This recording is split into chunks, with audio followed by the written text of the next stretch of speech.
Good. So friendship is good as long as it is in its own limitations దాటకూడదు. Friendship ఇంటి వరకు రాకూడదు. ఇది గుర్తుంచుకోండి ఆడపిల్లలు.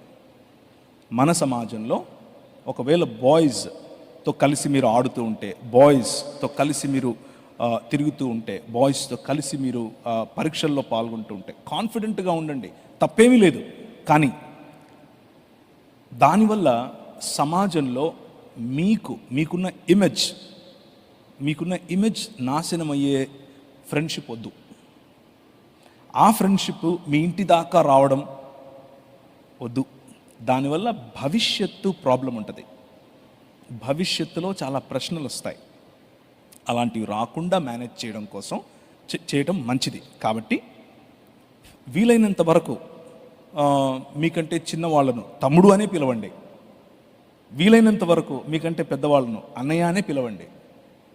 ఫ్రెండ్ అయినా సరే అన్నయ్య తమ్ముడు అనే పదాలు మంచివి. వాటిల్లో మనకు మంచి బంధం ఉంటుంది.